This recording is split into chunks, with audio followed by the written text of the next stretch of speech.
Buenas tardes, bienvenidos a la sesión número 40 de este método. Es la penúltima que tenemos y bueno, hemos ido paulatinamente avanzando por temas más técnicos al principio, más de base, más de estructura de conocimiento. Después fuimos ampliando un poquito a cosas más difíciles dentro de la técnica. Dimos un apartado de composición, si recordáis, bastante extenso. Y ahora nos vamos adentrando en algunos vericuetos un poquito más complejos, más maduros en el devenir del fotógrafo, como es el tema que nos ocupa hoy, sobre ética y posicionamiento y del fotógrafo. Para ilustrarla, como además ya os vais aburriendo de las fotos que voy pasándose siempre, pues os voy a poner unas series nuevas que he hecho desde hace 2 semanas. Esta está hecha, si no recuerdo mal, el domingo pasado, en el pantano de Portizuelo, donde están estos árboles fantasmas. Es un pantano que es de alcornoques, que se inundó, por lo tanto los árboles murieron, y cuando desciende el nivel de las aguas, pues se ven los árboles, los esqueletos de los árboles. Para hacerlas, pues había que meterse en el agua, porque si os fijáis, el punto de cámara es muy bajo. La cámara está a ras de agua con un angular, con el 1740, y hay que tener mucho cuidado al moverse, porque si os fijáis el árbol no está iluminado de frente, está iluminado en 45 grados. Entonces si os movéis muy rápido, hay una ondulación en el agua que rompe el reflejo de la luna y hace un reflejo muy irregular, muy roto, muy inclinado, que le quita bastante estética a la foto. Entonces había que moverse con cuidadito, esperar un tiempo y luego disparar cuando el agua se tranquiliza. Luego se ha eliminado algunas fotos por las aberraciones de la luna, que hacía unas marcas violetas en el lado opuesto de la imagen, de donde está ella. Por eso veréis alguna imagen donde la luna se ha tratado de ocultar detrás de las ramas. No ella, sino el reflejo. Al ocultar el reflejo de la luna, eliminábamos las aberraciones. En total, de esas 24 fotos realizadas, 9 fotos son válidas. Bueno, veis, esta es una adaptación cuadrada en la que se ha tapado, con una de las ramas del árbol, se ha procurado tapar el propio reflejo de la luna. De esta forma hemos prevenido esos reflejos. Y luego el corte me parecía original, cortar esa parte de la rama y hacer como una X, la forma de una X, con el árbol y su reflejo. El árbol es muy gracioso, tiene una cuerda ahí colgando, como si fuera el árbol del ahorcado, y tiene también ahí como un ombliguito, como un agujerito ahí en medio del tronco. En fin, que desde la orilla ya se veía que el arbolito prometía. Sobre el tema que nos ocupa de ética, bueno, ¿por qué he empezado con estas fotos? Primero, porque son nuevas y no las habéis visto. Segundo, porque vais a ver un poco el trabajo de allí in situ. Es decir, estas son las primeras, luego iréis viendo más fotos hechas allí para ver la totalidad del trabajo que se ha hecho allí y os explicaré un poco las dificultades que tuvo. Y por otro lado, pues porque se han desechado un gran número de imágenes, 15 fotos se han desechado y algunas muy bonitas, pues por ese reflejo que a mí no me gusta. Entonces eso inutiliza la imagen, hace que la tenga que borrar, en el caso de mi postura. En el caso de otras personas que se permiten el retoque o cierto grado de retoque, pues simplemente con clonar esa zona o con un parche, copiar la textura encima, se hubiera arreglado. El caso es que cada uno elige su posicionamiento, dónde quiere estar, qué quiere hacer y cómo lo lleva. La ética la vamos a abordar desde el punto de vista de una asociación, es decir, qué decálogo puede tener una asociación para sus fotógrafos. Yo voy a mostrar el caso de Aefona, que es de naturaleza y está recién hecho el nuevo decálogo consensuado en un equipo. Esto permite compartir y recomendar puntos de vista entre los asociados, entre compañeros con digamos, la misma disciplina temática, y adoptar esas recomendaciones y modos de comportamiento en común para la asociación. En la naturaleza, es decir, cuando uno está en la localización, en el campo, haciendo imágenes, pues en el caso particular yo recomiendo que no se altere el medio, que no se corten los sujetos vegetales, es decir, que no se corten las plantas para llevarlas a un estudio o para posicionarlas en otro sitio con mejores fondos. Esto condiciona pues el que llevemos fondos artificiales. Es decir, damos prioridad a la vida, a no cortar una especie vegetal, a el que la foto sea natural. Nadie, o sea, en fotografía, como sabéis, estamos intentando expresarnos artísticamente. Entonces uno puede tener esas licencias, yo las tengo. Es decir, yo puedo poner un fondo artificial porque lo hago en el momento que hago la foto. Y lo digo. Habrá quien ni siquiera quiera hacer eso. Y me parece estupendo. Es otro posicionamiento ético. el no utilizar nada artificial en una foto de naturaleza. Y sobre todo no alterar el comportamiento natural de los animales. En los viajes, pues yo recomiendo que os preguntéis la razón profunda de ir a otros países. ¿Por qué vais a otros países? ¿Qué pretendéis con esos viajes? ¿Queréis cambiar la realidad del país, documentarla? ¿Estáis haciendo un proyecto de algún tipo? Y sobre todo viajar de forma responsable, utilizando los medios adecuados y respetar las culturas desconocidas. O sea, no tratar de ir con nuestra, no sé, de ser jueces, ¿no? De viajar con nuestra verdad. La ética en la edición hace referencia al procesado de las imágenes, en qué información vamos a poner en las imágenes, si estamos avisando de la cautividad o de la restricción de movimiento de los sujetos, de la alteración de la realidad mediante filtros o técnicas fotográficas como la larga exposición. Yo creo que esto es recomendable y no hace daño a nadie, informar. La ética en los negocios, yo también os voy a comentar algo sobre ello. Aportar al cliente la información relevante, cumplir con los plazos y las condiciones, formar al cliente a la par que estamos haciendo el trabajo. En nuestra afición o profesión, digamos en nuestro sector, pues fomentar el intercambio de información, el compañerismo, las acciones conjuntas por el bien de la ética, crear recursos para el sector, intentar crear recursos, asumir responsabilidades dentro del sector, compartir formación y sobre todo preocuparse también del nivel de la fotografía en tu país, de qué forma se puede incrementar. Con nuestra obra también, esos aspectos éticos de dar a conocer nuestra obra de la forma adecuada, en buenas condiciones estéticas, mostrar respeto por el espectador sin tratar de confundirle o de engañarle. ¿Veis? En esta imagen veis que hay otro árbol en la distancia que también se ha tenido que iluminar. En este caso, la presencia de ese árbol condiciona que el fotógrafo ya no se desplace hacia la izquierda para iluminar, sino que se desplace hacia la derecha, porque así el árbol queda más cerca, más próximo, y se le puede dar cierto volumen. Veis que incluso el árbol en la distancia tiene relieve, tiene sombras, y es porque nos hemos alejado andando despacio por el agua hacia aquel lado. Las exposiciones son de 30 segundos. Entonces en 30 segundos te da tiempo despacito a alejarte del árbol. Se pone el temporizador además de 10 segundos para que te dé tiempo a alejarte un poquito más y no mover el agua. Y entonces esto ha condicionado que la iluminación venga del lado contrario que en las anteriores. Esta vez viene desde la derecha, ya lo veis en las sombras, y se ha tapado la luna para evitar cualquier tipo de aberración. Aquí ya trabajamos sobre seguro porque la luna en el cielo y la luna en el reflejo queda tapada. Entonces no van a aparecer aberraciones. La ética al principio es algo que nos va a quedar como muy lejos, que no nos va a preocupar, pero veréis que en conversaciones con otros compañeros o en entrevistas o en cualquier conferencia, en cualquier reunión incluso, pues nos van a pedir que nos posicionemos, nos pueden pedir opinión, pueden pedir que tomemos partido por una posición o por otra, y en ese caso pues se va a evidenciar que ni siquiera nos lo hemos planteado. O sea que es mejor que tengamos ya previamente una posición clara al respecto de ciertos puntos, ¿no? Al final de todo esto, bueno, pues va a ser nuestra trayectoria, va a ser al final de nuestra obra, de cuando acabamos de hacer fotografías, con esa perspectiva que da el tiempo, pues lo que acaba hablando de un fotógrafo, de quién fue, de qué hizo, de por qué hizo eso.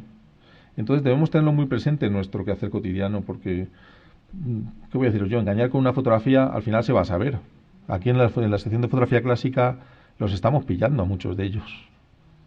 Y pues aquel que dijo que nunca haría esto y luego lo hizo, pues lo vamos a saber. Entonces define muy bien al fotógrafo su trayectoria y conviene planteárnoslo para no cometer errores al principio que sean graves.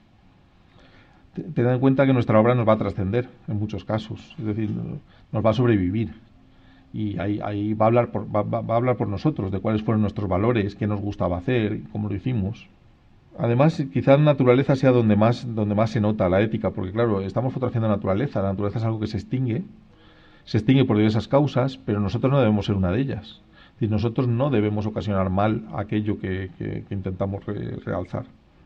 Entonces el fotógrafo de naturaleza yo creo que debe ser una persona ejemplar, debe tratar de ser una persona que da ejemplo en lo que hace. Quizá esta frase defina muy bien pues eso, el devenir de la carrera de un fotógrafo.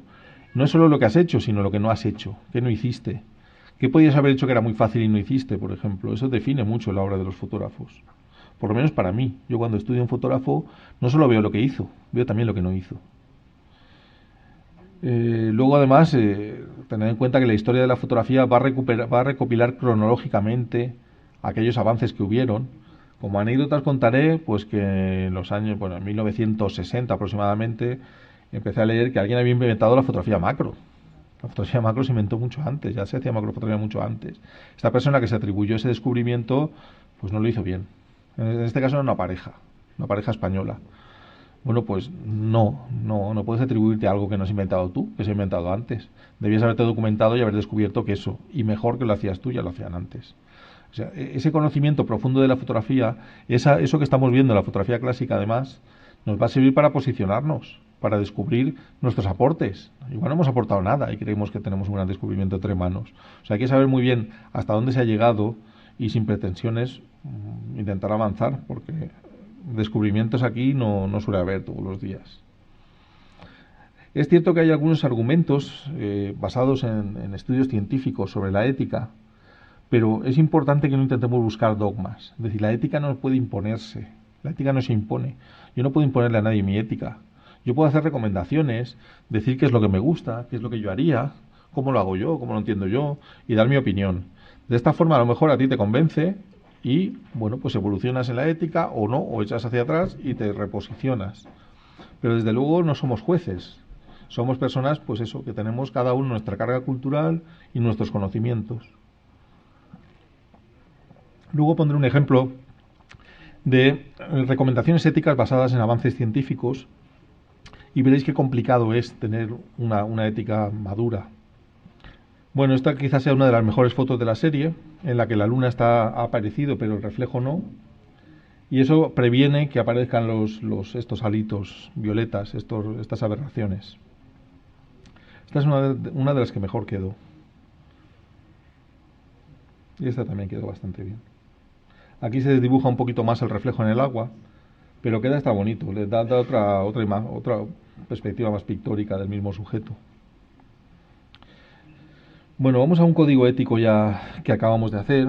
Esto sería como una pequeña introducción que habla del Tratado de Lisboa y que habla de que los animales, ahora mismo la legislación, a partir de diciembre de 2009, los animales, incluso los animales salvajes, pasan a ser considerados como seres sensibles y no meros objetos.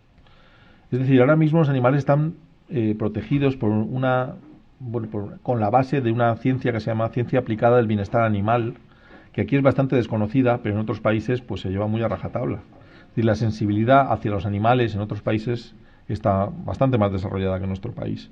El caso es que las personas que trabajan con animales, ya sean salvajes o domésticos, deberían conocer esta ley y cómo defiende a los sujetos que fotografiamos. En nuestra opinión, el respeto por la naturaleza, esto es un texto previo al decálogo, el respeto por la naturaleza debe prevalecer siempre sobre cualquier actividad que se desarrolle en la misma. Es decir, es más importante la conservación de la naturaleza que la fotografía que tú vas a hacer. En un mundo en el que el respeto por la naturaleza se ve continuamente vulnerado por intereses económicos, las posiciones personales y colectivas son fundamentales. Esto, a colación de esto, es la primera cita que hemos visto en el programa. La cita que hemos visto hace referencia a que cuando uno toma un posicionamiento firme es capaz de cambiar el eje de las cosas. Sin eso todo se mueve y nosotros nos movemos con todo lo demás. En cuanto uno se para y se pone firme, es posible que cambie el rumbo de las cosas. Bien, y sobre todo el ánimo de ser un ejemplo de integridad y comportamiento ante las nuevas generaciones de fotógrafos. Es decir, el decálogo se concibe también como orientación a fotógrafos que todavía no han madurado o que están en desarrollo. Otra propuesta, veis, tiene mucha menos fuerza el árbol, me permite componer mejor porque ya puedo ocupar todo el encuadre con la luna en un lado y el árbol en otro, pero la forma del árbol pues no es tan bonita como las anteriores. Tocaría hacer un esfuerzo de criba sobre todas ellas para elegir la que más nos gusta. Algunos ejemplos en vertical. Estas son las dos juntas. Hay una propuesta más arriesgada también cortando una rama y otra más clásica en la cual pues se respeta toda la forma del árbol con la luna y su reflejo. Este es el decálogo. El fotógrafo de naturaleza debe reflejar fielmente las situaciones naturales y evitar sufrimientos, perturbaciones o interferencias en el comportamiento de los seres vivos. Es decir, no debe tratar de plasmar comportamientos antinaturales, al menos sin prevenir al espectador. Porque parte de nuestras fotografías, y más aún en el caso de las fotografías que vamos a ver en la sección de fotografía clásica, son fotografías de expedicionarios expediciones, tanto científicas como de descubrimiento, claro, lo que no puedes hacer es dudar de que esas fotos sean realidad o no. La comunidad científica pues se podría ver defraudada. Así que nuestro lema, como os decía al principio, la seguridad del sujeto prima sobre la obtención de la imagen. Si la especie animal se fotografía en cautividad, se debe especificar. Por ejemplo, si hemos cogido un anfibio en una charca y le hemos restringido sus movimientos para poder hacer la foto, entonces hay que decirlo. ¿Por qué? Primero, porque no tiene el mismo mérito, y segundo, porque puede haber ocasionado pues estrés al individuo, comportamientos poco naturales, todo lo que estamos diciendo. Entonces no serviría de modelo para un estudio científico. El conocimiento amortigua los impactos. El fotógrafo de naturaleza no solo debe aprender las técnicas necesarias, sino que debiera esforzarse por documentarse y conocer el comportamiento, biología y requerimientos de la especie. Cuanto más sabemos de nuestro sujeto, más fácil es hacerle fotografías y más podemos prevenir errores. Buscar el apoyo de personas experimentadas y perfeccionarse en este conocimiento debiera ser vocación de todo fotógrafo de naturaleza. Muchas veces pensamos que hay animales que son muy esquivos a la cámara, pero no son los animales, no son las especies, son los individuos. Un ciervo, por ejemplo, en un lugar donde se caza, tiene una experiencia muy distinta que un ciervo que está en un parque nacional donde no se caza. Entonces permite mucho más la aproximación del ser humano porque no lo toma como una amenaza. Pues esto es importante saberlo porque un día estaremos haciendo fotos, por ejemplo, en el territorio de cría de un ave, de un alcaudón, y entonces si observamos un comportamiento poco natural, pues que chilla hacia el hide, no va directamente al nido, sino que utiliza varios posaderos de vigilancia, pues podemos detectar que nuestra presencia ha sido advertida y que estamos ocasionando una molestia a esa especie, a ese animal. Debemos dar ejemplo con nuestras actitudes, esto es fundamental. El no hacer lo que yo digo, sino hacer lo que yo hago. El dar ejemplo con las actitudes. El fotógrafo debe tener los permisos pertinentes, estar muy al día de la legislación. Si va a un espacio natural, pues ver si hay que pedir un permiso para entrar o para fotografiar de determinadas especies de fauna o flora. Colaborar con la guardería local, informar a los guardas locales qué estamos haciendo, dónde estamos, por dónde nos movemos, y a las personas que están viviendo allí o desarrollando allí una actividad económica o productiva. De esta forma cambiaremos bastante la percepción que tienen del fotógrafo de naturaleza. Hay muchos sitios, muchos parques que están acostumbrados que los fotógrafos se cuelan directamente. Entonces somos una especie poco grata para ellos, ¿no? El fotógrafo que viene aquí hace lo que quiere. O sea, mire, no todo el mundo hace lo mismo, no todo el mundo es igual. No, ¿qué voy a decir yo? No todas las personas que van desarregladas son ladrones, o no se puede generalizar. Aquí hay fotógrafos que hacen unas cosas y otros que hacen otras. El caso es que si todos diéramos un ejemplo, pues sería muy difícil que nos metieran a todos en el mismo saco. El respeto al patrimonio arqueológico, a las formaciones geológicas, a lo que sería la integridad del paisaje, elementos minerales, por supuesto es fundamental. No manipular o alterar irreversiblemente el paisaje, no dejar residuos, por supuesto, y sobre todo también tener respeto por las plantas. Cuando vamos a fotografiar algo y nos molesta la vegetación, pues conveniente llevar unos ganchos de goma para retirar una rama o tumbar la vegetación y luego volverla al sitio antes de cortarla. Bueno, he puesto esta foto, he dudado ponerla o no ponerla, pero al final la he puesto. Esto es una diapositiva de 1980 y algo que se realizó con un permiso de consellería para la filmación de especies en la provincia de Alicante, para un documental. Se llamaba Hábitat, Alicante Espacio Natural. Aprovechando este permiso que incluía cine y fotografía, pues hicieron estas series de fotos. Pero este de fotografiar especies, ya sean rapaces o ya sean gorriones, en el nido es algo muy delicado. Ya lo vimos en la fotografía de fauna y es algo que solamente con el asesoramiento científico deberíamos hacer. O sea, la fotografía de nido, los animales son muy vulnerables. No ya porque nos detecten a nosotros o algo así, sino porque en esa zona estamos dejando nuestro olor y nos vamos a comer un bocata en el hide. Y cuando nos vayamos, vendrá un zorro y olerá que ahí se ha comido un bocata un señor. Y al ladito encontrará un nido y se lo comerá. Entonces a veces estamos delatando el nido con nuestra presencia. Sobre todo ante los mamíferos, para que encuentren los nidos de aves. Tened en cuenta que la vida es tan valiosa en especies escasas como en especies comunes. Esto era algo confuso en el código anterior. Venía a decir que hay que tener especial cuidado con las especies protegidas. Da igual que esté protegida o no. O sea, si vamos ¿qué voy a deciros yo? A echar a perder una puesta de 6 gorriones, de un nido, pues estamos estropeando 6 vidas, que no tiene sentido en nuestro caso. O sea, la admiración debe ser hacia la vida en general, no hacia las especies escasas. porque sean escasas.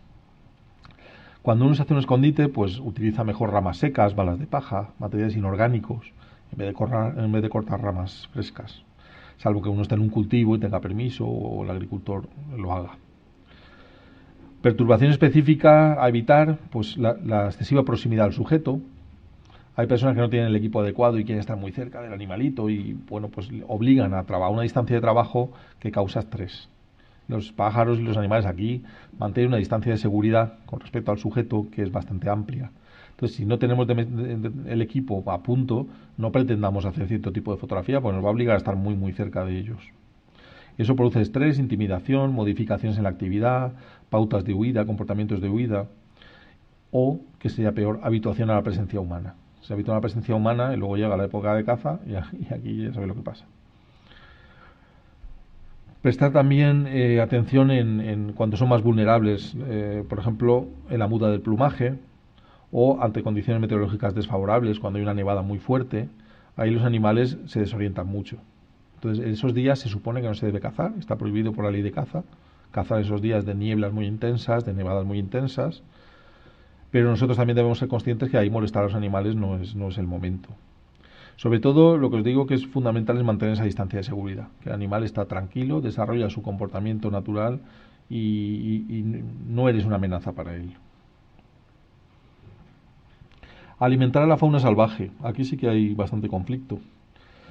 Alimentar a la fauna salvaje tiene un montón de efectos secundarios. Al final os he puesto como anécdota un extracto de un estudio científico donde dice qué problemas puede ocasionar el alimentar a la fauna salvaje. No estamos hablando ya ni siquiera de presas vivas, sino alimentarlos en general. Es decir, cuando uno va a un comedero y llega con un saco de alpiste y pone ahí unos 50 kilos de alpiste para que coman los pájaros en general, pues está creando algunos problemas. Por ejemplo, el habituamiento a que ahí hay comida gratis, a que no hace falta buscar nada, que está allí. Pues es que me acabo de acordar. Y alimentarnos también en ciertos entornos. O sea, seguramente tú conoces, yo lo he leído también, el problema, por ejemplo, que ocasionan algunas peregrinaciones masivas, como es en el Rocío, cosas tan tontas, tan insignificantes como es abandonar las botellas de cristal. En efecto, sí. Bueno, pues para esto están los códigos éticos. Una de ellos decía no abandonar nada en la naturaleza, es decir, no dejar allí ni papel de aluminio, sobre todo residuos de larga duración, pues no tiene sentido. Pero ni siquiera materia orgánica que no estaba allí. Sí, un poco por explicarlo, por si alguno lo sabe. Es decir, porque han aparecido, después han hecho estudios donde han sacado las botellas y decenas o centenares de escarabajos muertos dentro de las botellas. Sí, es un escarabajo que está amenazado y está desapareciendo porque el olor de líquido dulce que emana las botellas de Coca-Cola, de Fanta, de este tipo o de olivas, incluso los botes, pues hace que los bichitos se metan dentro y luego ya no pueden salir, no pueden trepar por el cristal ni por el metal, y entonces se quedan dentro y mueren ahí dentro. Y lo descubrieron en un estudio bastante reciente. Y creo que lo comentó Héctor Garrido, ¿verdad? Bueno, además, pues lo que está siendo polémico ahora mismo es el uso de presa viva, el uso de cebos vivos. Es decir, ¿qué hacemos? Cogemos aquí un conejo, lo atamos y que venga un águila y se lo coma. Bueno, hay a quien le parece una barbaridad. Yo por posicionamiento personal no lo haría nunca. Pero hay quien dice pues que con un gusanito sí se vale. Pues hombre, con gusanito sí se vale. ¿Dónde está el límite de usar la presa viva? Pues bueno, esta es la invitación a que cada uno se lo plantee y se ponga su propio límite. Mi límite es no empezar. Yo no utilizo presa viva, ni gusanitos, ni mosquitas, ni escarabajitos, ni palomas, ni corderos, ni ciervos, ni nada. Es ya un posicionamiento personal. Pero no solo esto, sino que poner comida en abundancia en la naturaleza tiene efectos secundarios que pueden ser bastante graves. O sea, plantearos los que hagáis un comedero, pues poner una cantidad de comida muy pequeña, muy específica, la cantidad de comida que se come en una hora este pajarito, pero no cualquiera, porque entonces estaréis beneficiando a los oportunistas sobre las aves específicas. Es decir, si ponéis pipas de girasol, por ejemplo, pues vendrán gorriones, vendrán pinzones, y si lo que queréis es atraer a carboneros garrapinos, vais a fomentar toda la competencia de carboneros garrapinos, por ejemplo, o del herrillo capuchino. Bueno, pues pensad muy bien eso, que no es tan fácil poner comida para las aves, así como se hace en Inglaterra, que todo el mundo tiene en su jardín un saco, así un bote entero lleno de comida y con un montón de sitio para que los animales coman. Y esto lleva pues a una competencia excesiva por el alimento, a un intercambio de enfermedades entre los animales. Bueno, no es recomendable, no es práctica recomendable extraer ejemplares de su hábitat, por supuesto, ni trasladarlos de lugar o circunstancias en las que se encuentran. O sea, que esto de llevarse animales a casa, a un estudio, cambiarlos de sitio, esto es traumático para un animal. En el caso, por ejemplo, de los anfibios, que es cualquier foto de anfibios que veáis, casi cualquier foto de anfibios que veáis, salvo muy honrosas excepciones, están hechas así, manipulando al animal. Y está hecha pues confinándolo, metiéndolo en un acuario, sacándolo dentro del agua a través de un cristal. Bueno, pues esto hay que saber muy bien qué estás haciendo, porque el animal se estresa, se puede poner en peligro, cuando lo sueltas no está en el mismo estado que cuando lo cogiste, tú tienes enfermedades que le afectan a él que tú no conoces, igual que él tiene algunas cosas que te pueden afectar a ti que tú no conoces. Entonces está un poco el choque este de yo quiero relacionarme con ellos, pero si este hombre dice que no se pueden tocar, bueno, yo no los toco, no quiere decir que tú no los toques, cada uno debe hacer un poco lo que siente. Esta es una fotografía que está realizada con un ejemplar en cautividad.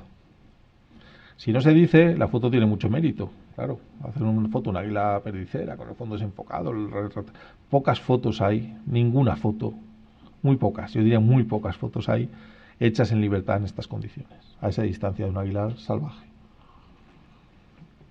Entonces, en vez de pegarme el moco y deciros, fijaos qué difícil y lo que hemos conseguido, pues se dice, pues esto es una especie cautiva, eso sí, aunque sea cautiva, para conseguir esa mirada y ese aspecto hay que montar un escondite, tiene que haber otra persona afuera que es la que está allí moviéndose y de repente se va y tú te quedas con ella y ella entonces se pone como ella sabe, pero en fin, no es fácil, pero está cautiva, no hay que olvidarse.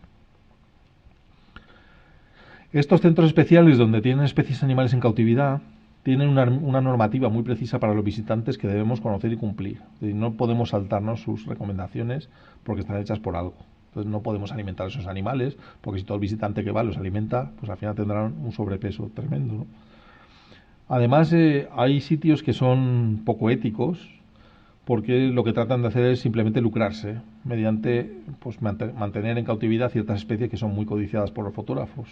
Entonces priman la actividad económica sobre una función educativa o sobre el bienestar de las propias especies y animales que tienen allí.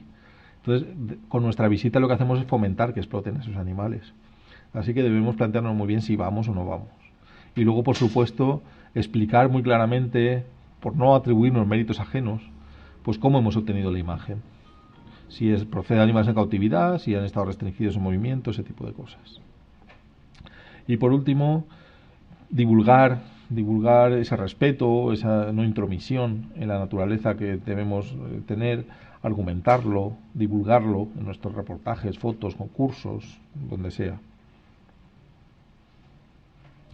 Y en este decálogo pues han participado este comité de conservación dentro de AEFONA, compuesto pues por estas personas.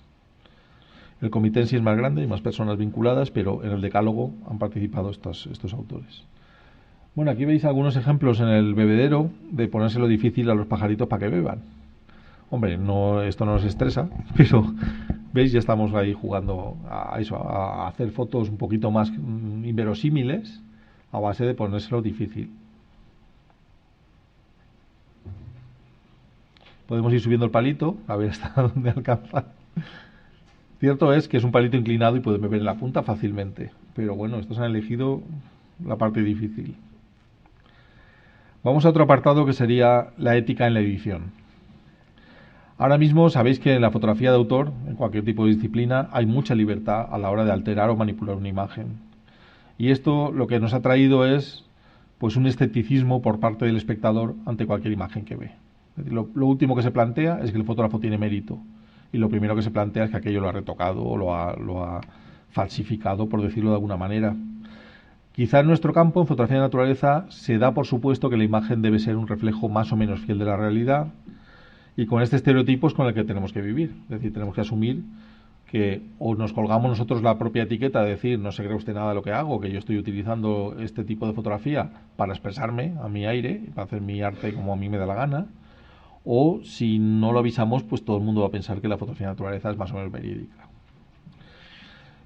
Si en nuestro caso es el primero, debemos declarar junto a la imagen cualquier tipo de alteración de la realidad que cometamos. Ya lo hemos dicho que no nos debe obsesionar, pero existen unos campos IPTC en la imagen, incrustados en la imagen, donde el autor puede poner cualquier cosa.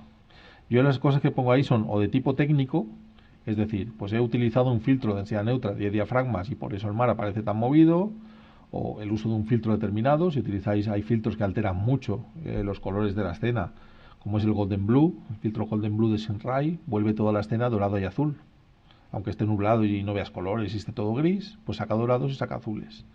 Bueno, pues todo esto hay que avisarlo porque te van a atribuir a ti pues el haber estado en un momento de luz especial que no existió, que realmente lo ha creado un cristal que has comprado. O el otro tipo de datos que suelo poner hace referencia a eso, a la cautividad o restricción de movimientos de algún animal. Si he hecho un retrato muy bonito de un león en un zoo, pues pongo que está hecho en un zoo. Y además digo en qué zoo lo he hecho. En cualquier medio gráfico y en cualquier concurso, por exigentes que sean, siempre van a admitir imágenes obtenidas con procesos fotográficos aplicados en el momento de la toma. Es decir, aunque hayamos utilizado un fondo artificial, trepidación, flu por vaselina, flashes estroboscópicos, lo que sea, si está hecho en el momento de la toma y nuestro fichero RAW refleja exactamente lo que tiene el fichero TIFF, no tendremos ningún problema en ningún medio. En el caso de no ser así, pues nos veremos descartados de una serie de concursos, de una serie de exposiciones y de una serie de publicaciones gráficas, porque te piden ese fichero para comprobar. Entonces, bueno, pues podemos utilizar un montón de cosas, pero eso sí, deberíamos avisar de cómo lo hemos hecho. Esta es una forma también de reivindicar esa separación que se debía haber hecho desde el principio de la era digital, de lo que son fotografías, de lo que no son fotografías. Fotografías retocadas o fotografías alteradas. Porque entonces el espectador sabría claramente qué está viendo y no pondría en duda al autor.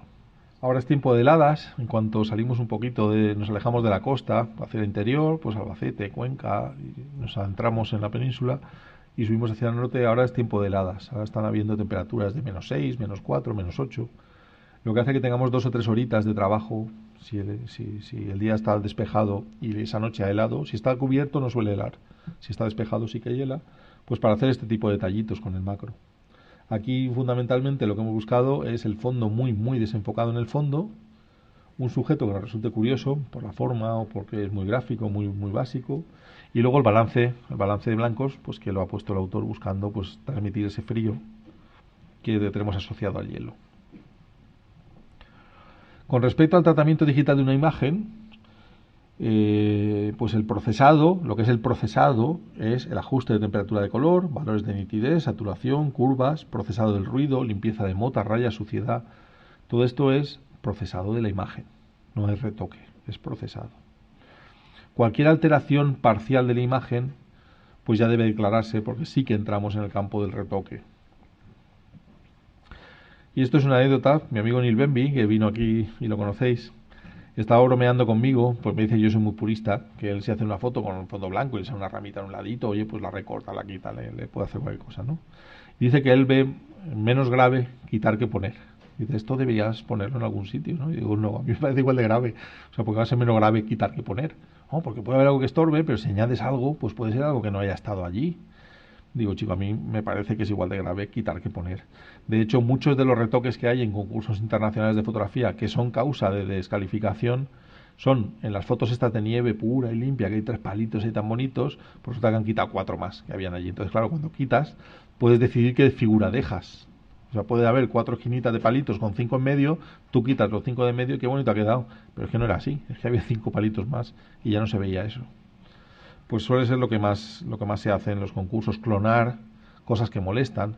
En un caso en Photocam tuvimos una ballena emergiendo y un buceador y habían quitado el buceador. Pues oiga, el jurado coincidió que si hubiera estado el buceador también lo hubieran premiado igualmente.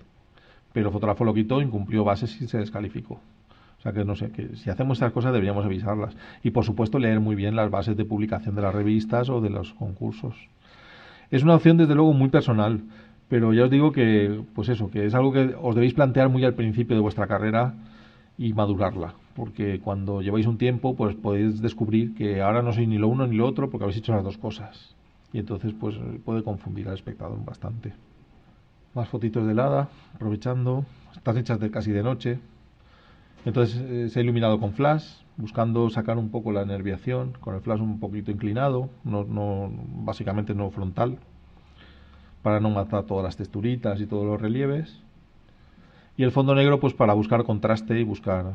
También hubiera quedado bonito bajar la velocidad de obturación de la cámara y sacar ese fondo azul también como variación. Pero aquí hemos apostado pues por dejar el fondo negro. Luego veréis un ejemplo de cómo se hace esto que acabo de esbozar. También quisiera hablar de la ética en los negocios, porque es algo que se olvida bastante. Primero porque pocos fotógrafos de naturaleza tienen negocios. Me refiero a que está tan mal la profesión ahora mismo que son pocos los fotógrafos de naturaleza que viven de esto. En otros sectores sí, en la prensa, en el social, pues pues hay un medio de vida, ¿no? Nosotros lo tenemos más complicado, somos muy poquitos, yo creo que se cuentan con los dedos de una mano. El que vive solamente de la fotografía de naturaleza. Pero yo creo que tenemos el deber moral de educar a nuestros clientes. Es decir, que el cliente sepa pues qué fotos se han hecho con ética, qué fotos se han hecho buscando una estética especial o un valor especial de comunicación. Relacionarnos en esa simbiosis de aprendizaje en la cual tú aprendes qué buscan ellos, qué están buscando, qué necesitan de ti.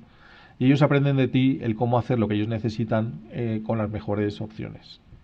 Sobre todo, pues eso, escuchar qué necesitan, qué imágenes son las que necesitan para portada, para dobles páginas, qué quieren transmitir. Esto nos permite, sobre todo, prestigiarnos como autores, diferenciarnos de los demás que simplemente van, envían unas fotos y ya está, sino que te estás preocupando tú de que te entiendan y que entiendan lo que están haciendo. Luego, además, fideliza a los clientes, los fideliza porque eso, pues te estás preocupando por ellos. Ellos aprenden contigo. Las quejas más frecuentes que suelen tener pues hacen referencia a que esperaban mejores resultados en cuanto a calidad que puede ser estética, no solo técnica, y al incumplimiento de los plazos acordados. Es decir, que te has comprometido a que en una semana lo tendrías hecho y a lo mejor has sido optimista y el tiempo no acompañaba y has necesitado 2 semanas. Llegar a un medio de prensa con una semana de retraso significa que se anula el pedido y que aquello es una catástrofe. Y el señor que tenía una página reservada, pues ha tenido que llenar pues con algo que se ha inventado. Entonces esto, pues bueno, suele haber mucha presión en ese tipo de trabajos y el compromiso del fotógrafo es fundamental para ellos. Es decir, que se fían de ti y tienes que llegar a tiempo y con buenas imágenes. Puedes hacer un trabajo muy bueno que si no llega a tiempo no va a ser considerado, al revés. Así que saber cuándo decir que no a un cliente. Es decir, pues mira, yo esto no lo puedo hacer, o por tiempo, por equipo, por limitaciones, o porque el margen que me das, pues no me da para hacerlo bien. Bueno, algún ejemplo más de helada. ¿Veis? Aquí ya sale otra vez el fondo, ese azul. Es de balance, ¿eh? No es de filtro. Es decir, que en la cámara ponéis 4200 Kelvin, cuando la temperatura real de color real en la escena es de 5600 Kelvin, y ya obtienes ese azul en toda la imagen, que por supuesto afecta al blanco, está afectando a todos los colores de la imagen. Un cliente tiene derecho a recibir datos veraces y honestos sobre cómo has hecho la foto y dónde la has hecho.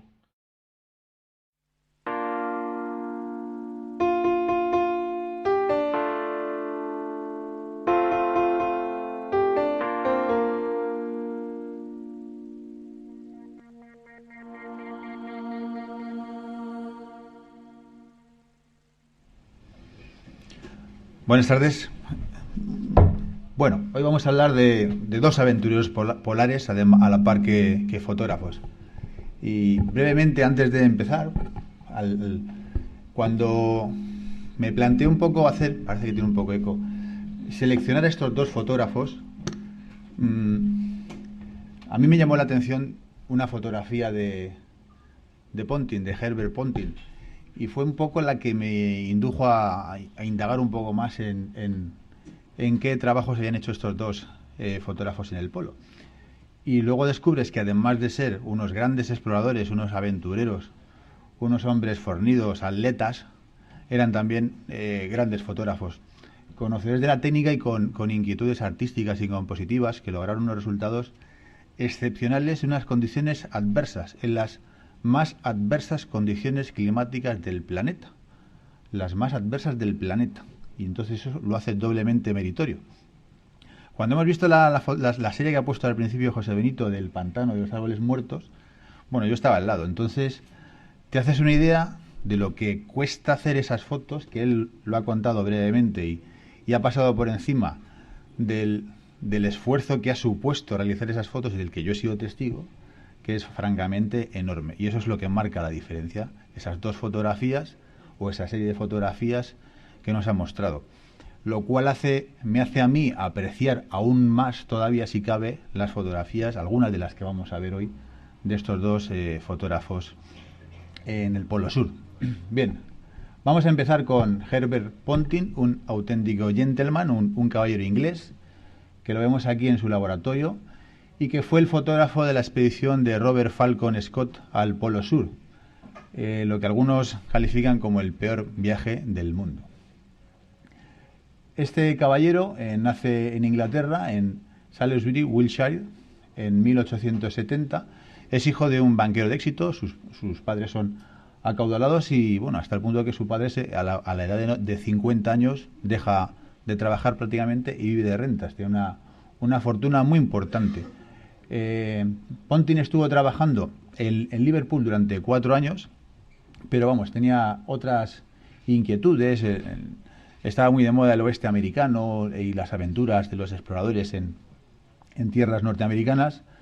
Y pues él decide viajar a California, donde prueba fortuna en diversos éxitos empresariales, en una mina, posteriormente en una granja de frutas, y se casa con una norteamericana, Mary Biddle Elliott, hasta el punto que es en los Estados Unidos cuando empieza a interesarse por la fotografía 5 años más tarde. Fijaos que muy pronto, en 1904, ya ha conseguido establecerse como fotógrafo profesional, además con un dominio excepcional de la técnica. Y empezó a documentar también, fue fotógrafo muy viajero, la guerra entre Rusia y Japón en 1904, 1905, viajando por China, Corea, la India. Y esta foto que vemos aquí pues es en uno de sus viajes a la India. Bueno, estuvo en otros sitios, como vemos ahí, como China, en España, en Portugal, en Rusia, y publicó en 1910 un libro que vemos ahí a la izquierda que se llama In Lotus Land, en la tierra del loto, en Japón. Particularmente en este libro y en su obra en este periodo en Japón destacan algunas fotografías incluso en lo alto del monte Fuji. Esta que vemos a la izquierda es de la Gran Muralla China. En el monte Fuji, en este libro que después os enseñaré alguna foto, que es con Scott al polo, que ahora después abrimos y enseñamos alguna página y os lo dejo ver si le queréis dar un vistazo. Se sube en lo alto de una escalera en uno de los volcanes, pues no sé si es en el Fuji o en otro, no, creo que no, y hasta el extremo de que se produjo una pequeña erupción y tuvieron todos que salir a la carrera y después volver a recuperar el equipo. Es decir, ya incluso antes de viajar a la Antártida era un hombre intrépido, un hombre muy valiente. Esta foto, como vemos aquí, es en 1905 y es en la cima del monte Fuji, en Japón. La obsesión por la fotografía, porque era un auténtico apasionado, una persona que se implicó mucho y que asumió grandes riesgos desde el punto de vista de su salud personales. Tras la expedición de Scott en 1913, pues abandonó la fotografía, una expedición que fue fatídica, que sabéis que se produjo la muerte del grupo de Scott, algo que a él le marcó profundamente y lo que le acompañó durante toda su vida, seguramente como no podría ser de otra manera al sufrir una tragedia de estas proporciones. En 1921 publicó este libro que vemos, el Gran Sur Blanco, de Great White South, la prueba más importante del inmenso valor de la fotografía y la exploración, que hasta ahora solo era una quimera. Además tuvo a su disposición el mejor equipo fotográfico que podía alguien permitirse en esa época. Lo tuvo todo desde el punto de vista técnico y él pues aportó sus conocimientos técnicos y sus habilidades también compositivas. Probaría además luego una serie de aventuras también, desde una granja de setas, una patente de una rueda a un neumático a prueba de reventones, como veis ahí, un dispositivo óptico que generaba distorsiones, con el que incluso llegó a hacer una fotografía de Charles Chaplin, y murió de un paro cardíaco en 1935.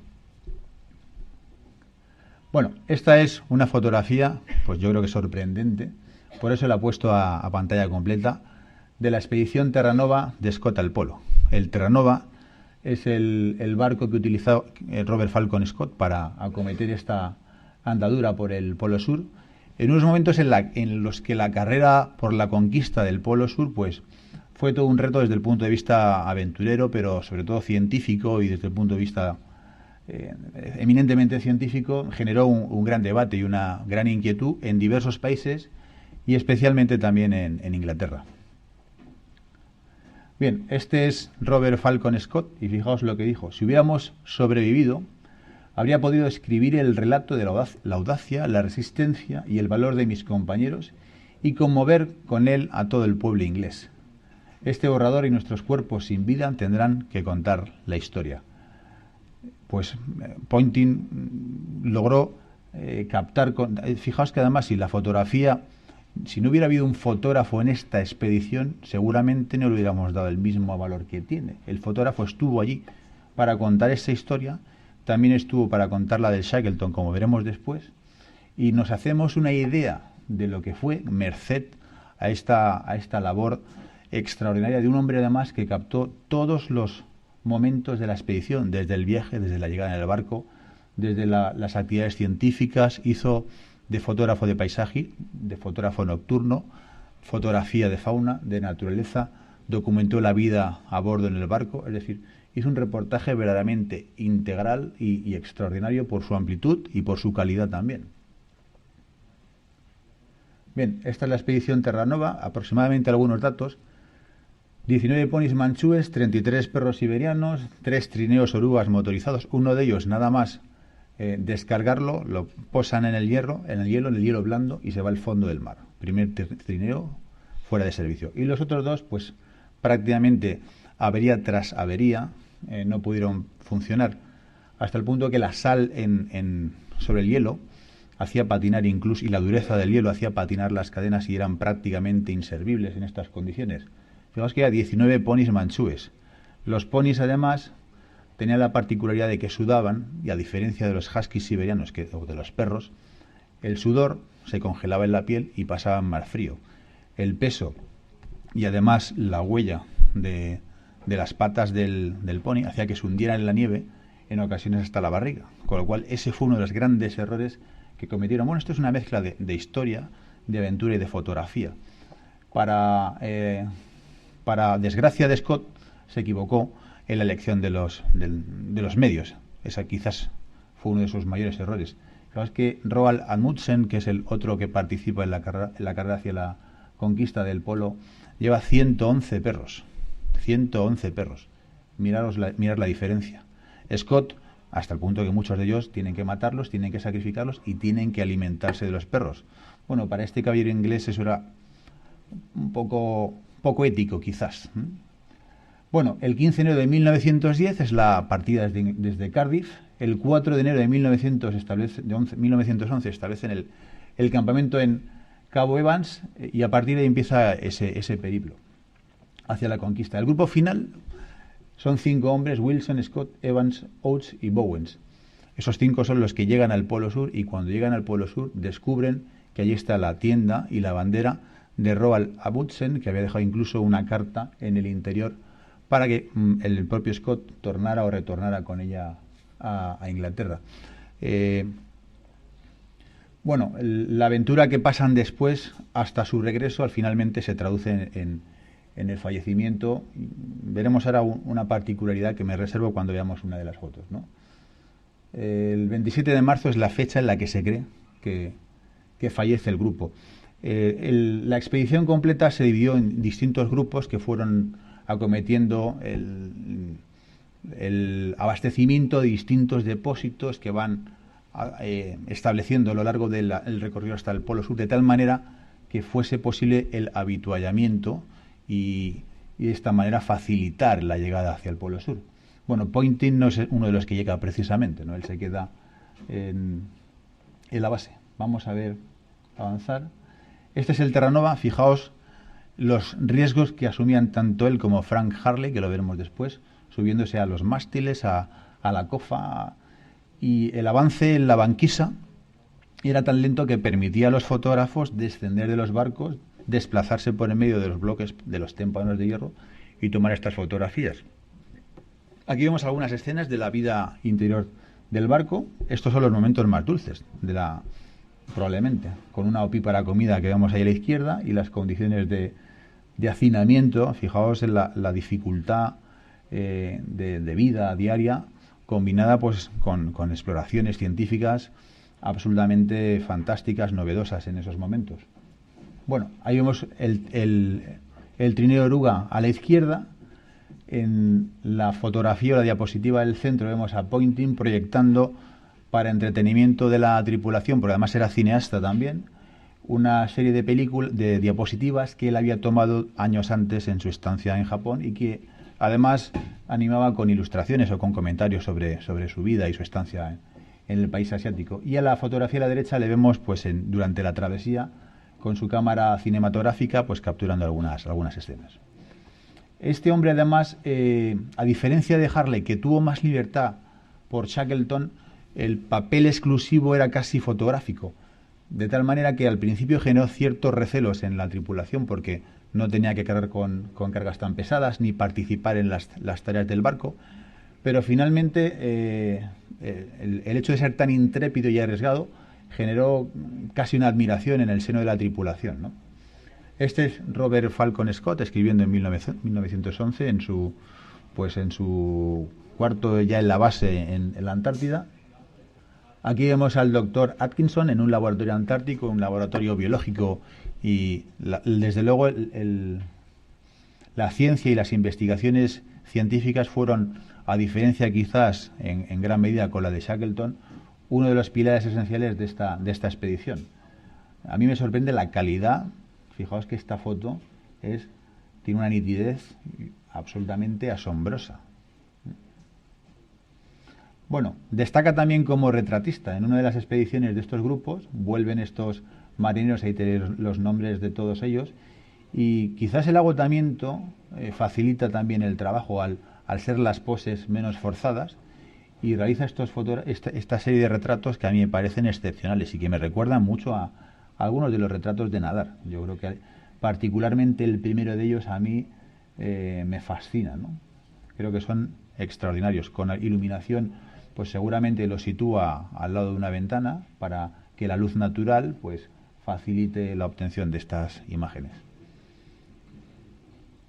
Este es el grupo que llega el 17 de enero de 1912 al Polo. Lawrence Oates, Robert Falcon Scott, Edgar Evans, Henry Bowers y Edward Wilson. Y desde luego se les ve ya, fijaos, en el centro tenemos junto a la bandera a Scott, que está destrozado. El de la izquierda creo que es Henry Bowers, que es el que falló, o Lawrence Oates. Están puestos por orden. Sufrieron heridas terribles, además padecieron de escorbuto por un déficit alimentario, especialmente en vitamina C. El escorbuto además y la falta de vitamina C produce que las cicatrices del cuerpo, las ya producidas en anteriores heridas, pues se deshagan. Más de uno sufrió, además de la congelación de manos, de los pies, empezó a sufrir gangrena y heridas terribles que no cicatrizaban por falta precisamente de vitamina C, con lo cual el regreso fue un infierno. La ventaja de Amundsen fueron los perros, el ir mejor equipados, la estancia con las tribus inuits, el hecho de ser noruego también facilitó las cosas, el hecho también de que fueran mejores esquiadores, de que los perros fuesen los que tiraban de los trineos. Estos señores tiraban ellos de los trineos. Algo increíble. El esfuerzo físico que tuvieron que realizar fue extraordinario. Y estas fotografías, además, Ponting instruyó en fotografía a algunos de los participantes en estas expediciones para que pudieran documentar cuestiones como esta, con unos climas extremos, con unos vientos tremendos. El hielo a estas velocidades de 80, 90, 100 kilómetros, pues se transforma prácticamente en puñales, en cristales. Y este hombre es Lawrence Edwards Grace Oates. A la vuelta, cuando deciden ya regresar del polo, que es cuando fallecen todos, este hombre es el que peor lo pasa, hasta el punto que una de las noches está tan mal que dice: voy a salir y puede que tarde un rato en volver.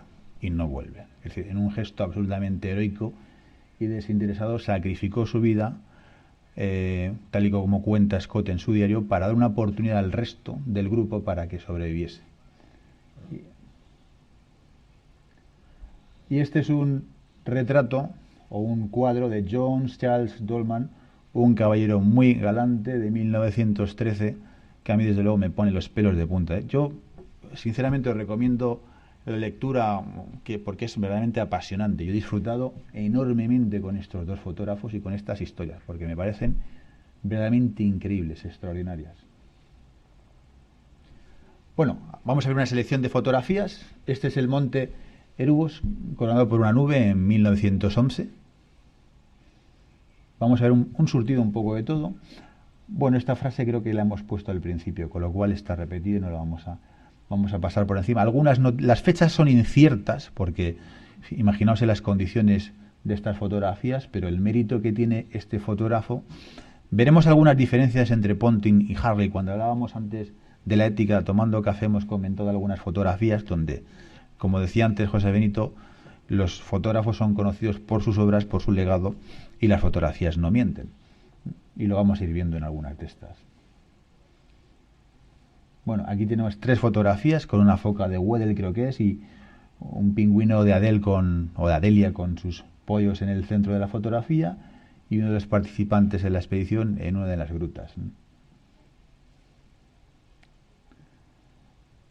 Aquí a la izquierda 3 huevos de pingüino, un pingüino emperador en el centro y 3 orcas. Además, a propósito de las orcas, estaba tan obsesionado yo no sé si es durante la toma de esta captura de estas fotografías, pero por documentar y por realizar su trabajo, que para realizar las fotos de las orcas, en un momento se sube en un témpano de hielo para hacer fotos. Las orcas se dan cuenta, lo confunden seguramente con una foca, y dicen, a por él. Y empiezan a golpear el témpano para derribarlo, para tirarlo al agua y para zampárselo. Y el fotógrafo tiene que saltar de témpano en témpano para poner a salvo su vida, como finalmente logró. Fijaos hasta qué punto se asumen riesgos por parte de algunos, ¿no? Bueno, pingüinos de Adelia y un iceberg tabular, que es un iceberg con estas formas tan cortantes que están hechos de agua dulce, que pueden medir centenares de metros y hasta decenas de kilómetros en algunos casos. Además, fijaos cómo juega con el primer plano con los pingüinos y el iceberg al fondo. Si nos damos cuenta, las fotografías están muy estudiadas. Bueno, y esta foto de la derecha es una foto maravillosa que fue a mí la que me enamoró de este fotógrafo. Este es un fotógrafo además que dominaba el flash, y veremos alguna fotografía con iluminación artificial. Además, cómo enmarcan el barco en la fotografía de la derecha al fondo. Bueno, la dimensión humana, en este caso vemos que el hecho de lo hacen muchas fotografías, situar una persona y el trineo al borde de esta masa enorme de hielo, pues da una idea de las proporciones tan extraordinarias, y seguramente la foto sin esa presencia no es lo mismo, ¿no?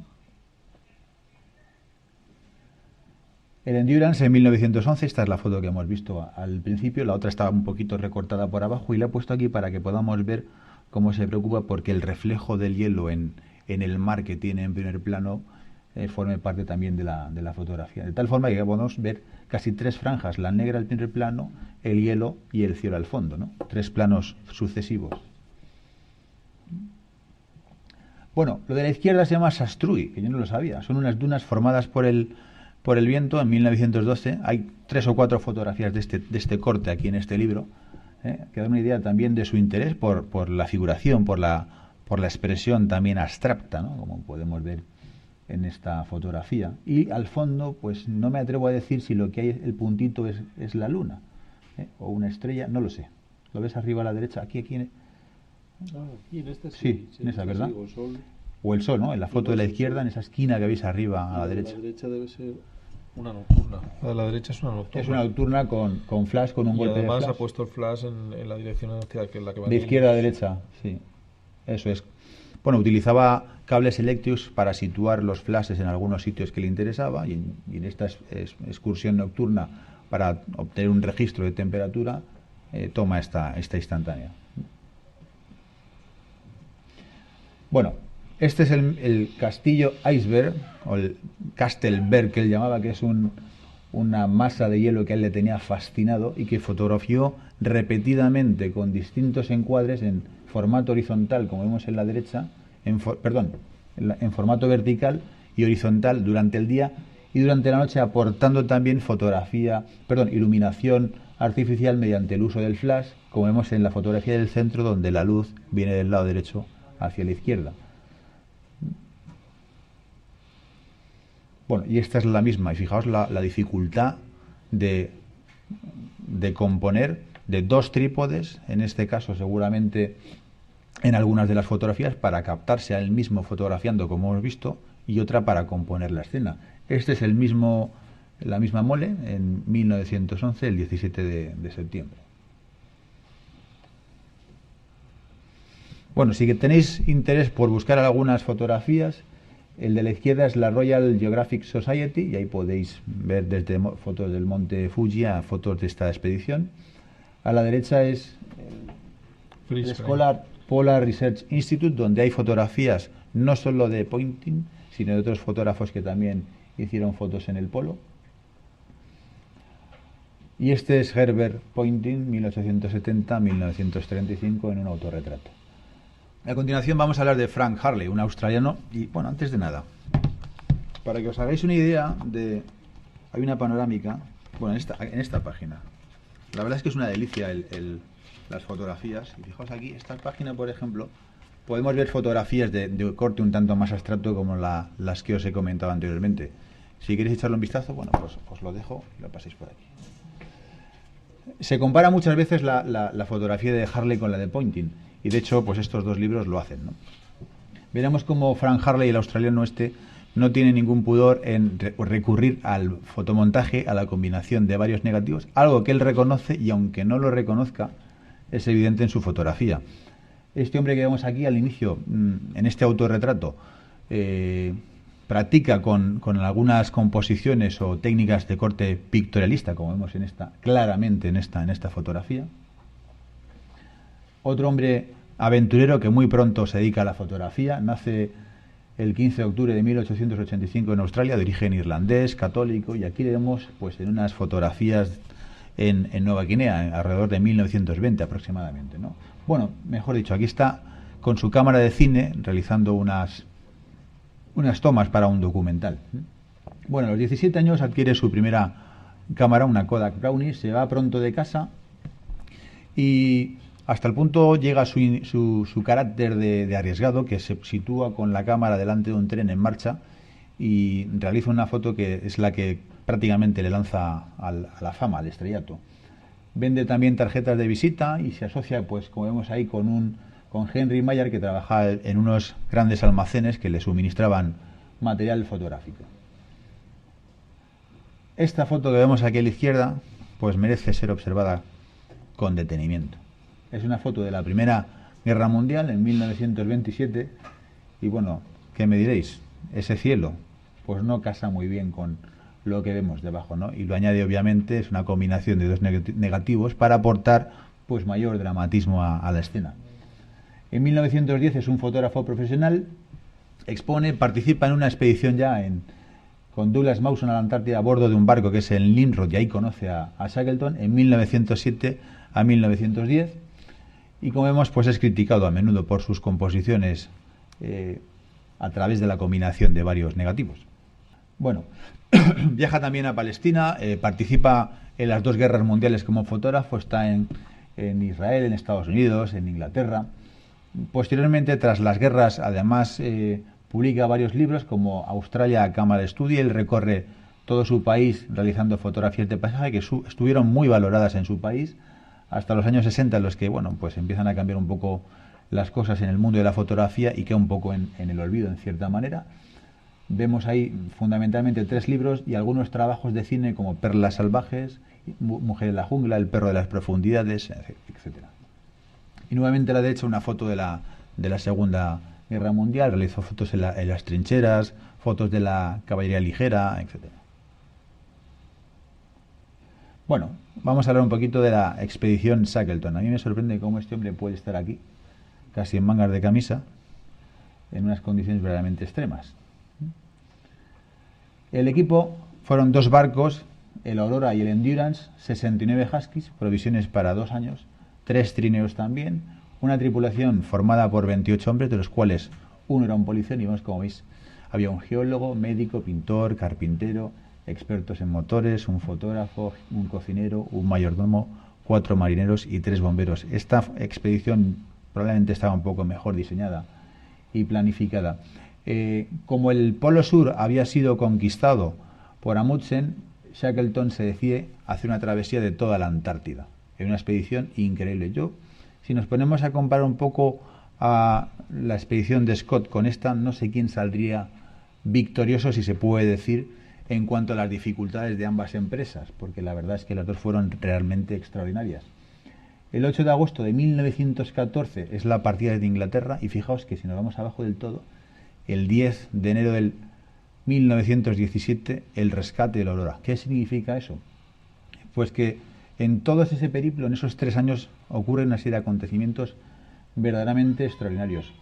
Tras atravesar el mar de Weddell, que es el que está a la entrada a las puertas de la Antártida y que está la banquisa de hielo formado por grandes bloques, el Endurance se queda atascado. Concretamente, el 19 de enero de 1915, hasta el punto en que el barco finalmente, por la presión del hielo, estalla y se hunde. Antes de eso, fabrican una especie de punzón con acero, perforan el casco, recuperan toneladas de víveres. Harley se introduce dentro del barco, recupera su equipo, recupera parte de sus placas que estaban dentro, y el reto a partir de entonces es volver sanos y vivos pues a su país. ¿Cómo se organizan? Pues el Shackleton les da en una charla que parece ser extraordinariamente convincente y motivadora, les propone su plan, se vacía los bolsillos, tira un reloj de oro que tiene y les invita a hacer lo mismo a sus hombres. Harley tiene que deshacerse de los 450 negativos más o menos que había tomado, solo se queda con 150 y el resto debe destruirlos, algunas placas vírgenes todavía, y continúan ese viaje atravesando a través de témpanos, arrastrando los trineos en busca de tierra firme. Finalmente consiguen echarla en una noche las barcas a la mar. Pasan, pues no sé si son 16 o 17 días o 5, si no recuerdo exactamente los días, en el mar hasta que llegan a la isla Elefante. En la isla Elefante, el Shackleton con 5 o 6 hombres en una barca que mide 6,75 metros se echa a la mar y recorre 1.280 kilómetros por el mar. En el viaje por mar seguramente más extraordinario de toda la historia. Y hasta que llega a Georgia, donde él sabía que había una estación ballenera, se encuentra con que había llegado al extremo opuesto de la cordillera donde estaba, digamos, la base a la que él pretende llegar. Tiene que escalar una cordillera en 36 horas, que hoy creo que se tardan alrededor de 3 días. Por el día, por la noche, casi muertos y derrotados, finalmente llegan. En un viaje extraordinario. Cuando llega, todavía tiene que rescatar a su grupo de la isla Elefante. 3 intentos y 6 meses después vuelve a la isla Elefante y los rescata a todos, que están vivos. Algo increíble. Después de eso, vuelven con un barco que el ejército chileno les había proporcionado para el rescate, y se encuentra con que el segundo barco, que es el Aurora, que estaba al extremo opuesto de la Antártida, se había soltado de sus amarras y estaba en medio del océano suelto, con 5 o 6 tripulantes, y tiene que volver a rescatarlos. O sea, tiene una fortaleza. Está novelado, hay una novelita muy barata de viajes, de expediciones, que no tiene fotos, pero todo el viaje está muy bien documentado. O sea, que este hombre es increíble. Y todo esto no estaría documentado sin el trabajo excepcional de Frank Harley. Bueno, mi cámara es un engorro continuo y utilizarla una pesadilla. Cada vez que coloco el obturador debo quitar varios tornillos minúsculos del frontal sin los guantes y ajustar el mecanismo. Me decía Beto antes que me iba a hacer una pregunta. Me iba a preguntar que qué hacían con las placas o con los negativos para que no se congelasen. Pues la verdad es que no lo sé, no te lo puedo decir, Beto. Lo que sí puedo decir es que Harley en una de estas ocasiones se acerca al trípode o a la cámara y se le queda la lengua pegada a la cámara, congelada. Pues tuvo que pegar un tirón y perder un trocito de la lengua y sangrar como un bellaco. Imaginaos. Bien, este es el Endurance. By endurance we conquer. Es decir, con esfuerzo, con entrega, con coraje, se conquista. Esta es una fotografía nocturna sobre la que hemos estado hablando antes, Benito y yo, sobre la utilización de los flashes. He estado buscando en el libro y según parece utiliza 20 flashes, aunque la fotografía, bueno, pues hemos llegado a la conclusión de que está muy bien iluminada. Para aportar algunas cosas que he visto después, él distribuye algunos flashes detrás de algunos montículos y con cables eléctricos los dispara simultáneamente. Hay otras fotos en el libro que también son ilustrativas de esta pericia o soltura o habilidad que tenía para la fotografía nocturna, donde él dice que tropezaba, se caía al suelo, se golpeaba las espinillas con bloques de hielos. Imaginaos las dificultades para hacer estas fotos.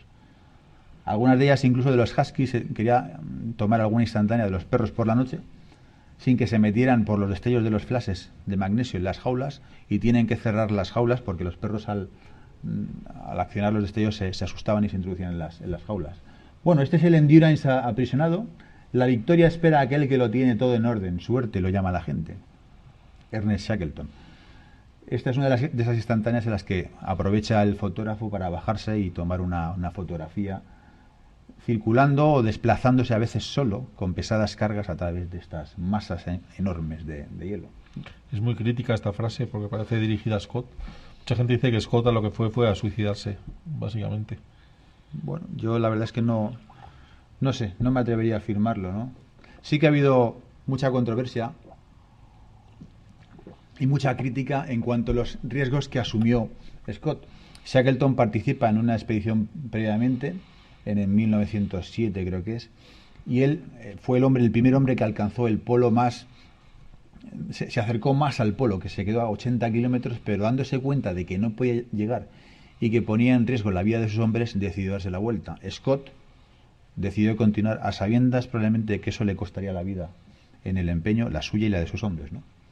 Eso es algo que se le critica mucho a Scott. Yo creo que quiso llegar pero no volver. Es decir, que planeó llegar el primero, lo de llegar primero salió mal, pero lo de no volver yo creo que ya lo tendría en mente. Y mira, y su carta, ¿verdad? En su carta se puede deducir. Su carta eso, es como si estuviera muerto y estaba vivo, para escribirla, claro. Sí. Nuestros cuerpos contarán la historia, dijo. Bueno, estas son unas fotografías de la isla Elefante, y aquí, bueno, si nos fijamos en una sobre todo, y me atrevo a decir que la de la derecha resulta un tanto sospechosa. Y os invito a que la observéis un ratito. Esa es la foto que quiere representar el rescate 6 meses después en la isla Elefante. Si eso fuese así, los hombres seguramente no estarían en esa posición tan distendida, con los brazos, o tan relajada. Tan digna. Claro. Al fondo vemos lo que parece ser el barco, el buque que viene a rescatarlos, y a la izquierda una columna de humo. Bueno, pues esto es un montaje. Esto es un montaje que realiza a posteriori para documentar este momento histórico. En el centro vemos el grupo de la isla Elefante, y a la izquierda vemos a Shackleton partiendo con sus hombres en el barco la barca esta que es el James Caird, que se llama, de 6,75 metros, que habían acondicionado con una bodega donde viajaban como sardinas en lata, y con el que recorrieron 1.280 kilómetros aproximadamente. Comieron mucha carroña de ballena. Sí, llevaban incluso grasa de ballena, de pingüino. Bueno, la verdad es que el tema de alimentación fue verdaderamente una odisea. Bueno, estas son placas del color Payet. Este es el Endurance en color, algo absolutamente sorprendente. Si pasamos a la siguiente. El color Payet es un procedimiento fotográfico en color patentado en 1912 y basado en el mismo procedimiento que vimos de las placas, o del que comentamos aquí en alguna ocasión, autocromas, de los hermanos Lumière, que se basa en la combinación de dos placas de color, como si fuese una delante de otra, y una precisamente es una matriz como la matriz de Bayer que tenemos en las cámaras digitales de hoy en día, con una retícula compuesta por granos de fécula de patata tintados en esos 3 colores: rojo, verde y azul violáceo. Como vemos, un pionero de la fotografía en color. Este es John Vincent, con unos resultados más que aceptables. Si vemos fotografías, como hemos visto alguna aquí, de 1960, de 1970, siempre el color hasta la llegada de la era digital ha sido insatisfactorio para muchos fotógrafos. Y los resultados no parecen tan distantes de lo que consiguió este hombre en aquel entonces. Bueno, aquí documenta en la otra y en esta fotografía algunas de las labores que realizaban los tripulantes y los marineros en el barco. Y un par de fotografías más, con el fotógrafo pues pie a hielo, si podemos decir.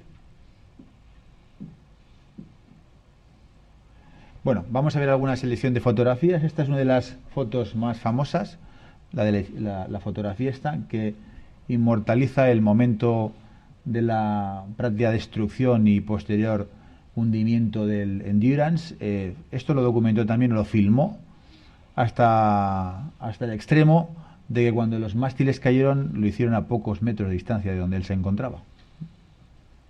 Dos fotografías de la Primera Guerra Mundial.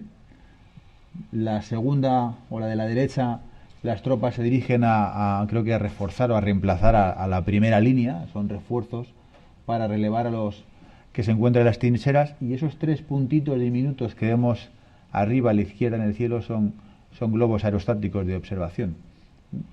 Y la de la izquierda, pues creo que representa la sangría, por así decirlo, después de un intento de carga de la caballería ligera y resultaron ametrallados. Como sabéis, la Primera Guerra Mundial, uno de los errores que cometieron algunos ejércitos, como el australiano, es utilizar métodos un tanto antiguos como son los caballos para combatir contra ametralladoras.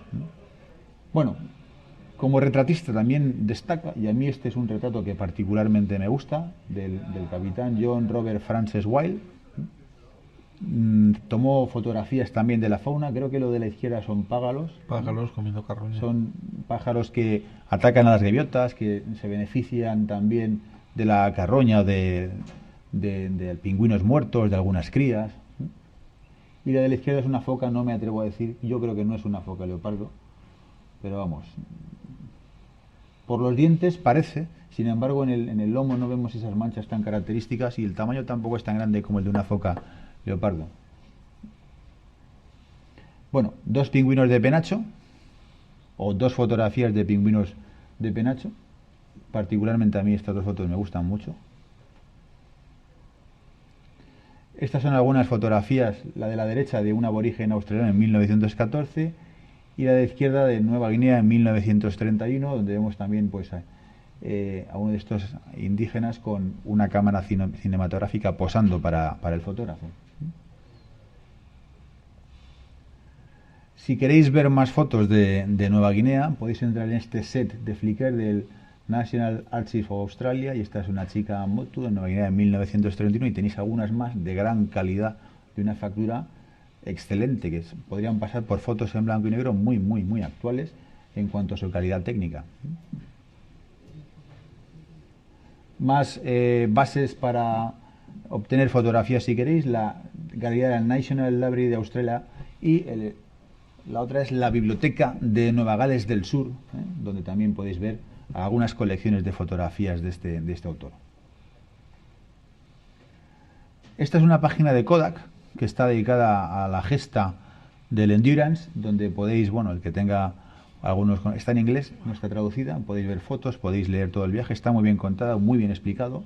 Y si pasamos a la siguiente diapositiva, incluso os podéis, lo vemos aquí, descargar unos fondos de pantalla que están a disposición hasta 1024 por 780, creo que es una cosa así. Son imágenes con una resolución aceptable. Bueno, fijaos, tan contaminados de vísceras y despojos están las playas de la Bahía del Rey Eduardo que resulta imposible no aborrecer este comercio. Columnas vertebrales, vértebras sueltas, costillas y mandíbulas se apilan a lo largo del litoral. Es fácil contar hasta 100 colosales esqueletos a un tiro de piedra. Pero incluso tan magnífico escenario pierde su esplendor debido al hedor que se respira.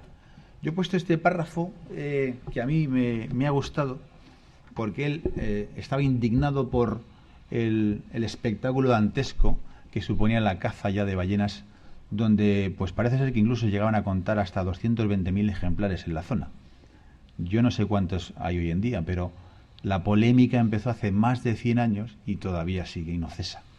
Y fijaos que estas fotos no las he podido poner, no son demasiado buenas, pero aquí tenéis 2 fotografías precisamente de esta denuncia tan apropiada de Frank Harley sobre la caza de ballenas en los albores del siglo pasado, ¿no?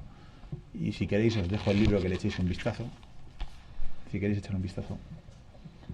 Bueno, creo que estamos acabando. Este es Frank Harley, que murió en 1962 con su cámara de cine. Y antes de terminar, pasamos a la siguiente. Pues una cosa más, para terminar. Esto, el Cabo Denison, es el lugar más ventoso del planeta. En la expedición Mawson de 1907 a 1910 se hicieron mediciones superiores a los 240 kilómetros por hora de viento, con picos de hasta 320. Eso en metros por segundo son unos 22. La media anual en la zona es de 80 kilómetros a la hora. De 80 kilómetros a la hora. Las temperaturas inferiores a 30 grados. Bueno, además, voy a hacer un inciso si me permitís y vuelvo atrás en el tiempo. En la expedición de Scott hay un viaje excepcional también, donde 3 marineros son enviados en busca de 3 huevos de pingüino emperador para un experimento o para una investigación de corte biológico que pretendía uno de los biólogos de la expedición hacer un estudio sobre la relación que él decía podía existir, o una teoría en aquel momento, entre las plumas de pingüino y las escamas de algunos reptiles o dinosaurios. En ese viaje recorren, creo que son unos 200 kilómetros para llegar a un glaciar. Cuando llegan al glaciar consiguen 3 huevos, suben una ladera, se le caen 2. Registraron temperaturas de 30 grados, algunos días de 30 grados bajo cero, algunos días no pasaban de los 50 y el pico de menos 61 grados bajo cero. De menos 61 grados bajo cero. Ese fue el peor viaje del mundo y los 3, además, arrastraban 2 trineos en los que llevaban el equipo y los alimentos, que pesaban unos 243 kilos aproximadamente.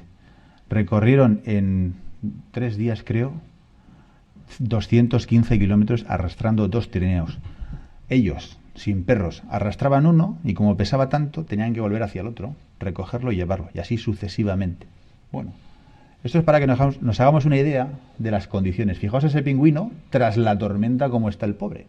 A mí esta foto me gusta mucho, primero porque el pingüino incluso está en una situación un poco cómica, mirando hacia el fotógrafo, que da la impresión: estoy rendido, estoy agotado, dispara, ¿no? Y los otros dispara la foto, obviamente, y los otros están mirándole con una cara de incredulidad. A mí esta fotografía verdaderamente me encanta. Bueno, pues visto esta foto y vistos estos datos, vamos a ver lo siguiente. Esta fotografía la toma Frank Harley en 1910, en ese sitio, en esas condiciones, donde estos 2 hombres han salido de esas casetas que vemos ahí de madera a coger hielo para obtener un poquito de agua. Y lo podemos ver un poquito más en detalle en la foto siguiente. Esta es creo que lo he dicho, no sé si lo habré dicho pocas veces, una de mis fotos favoritas. Porque además de gustarme, me pongo en el sitio del fotógrafo y me parece verdaderamente excepcional. Bueno, pues con esto hemos acabado por hoy. Muchas gracias.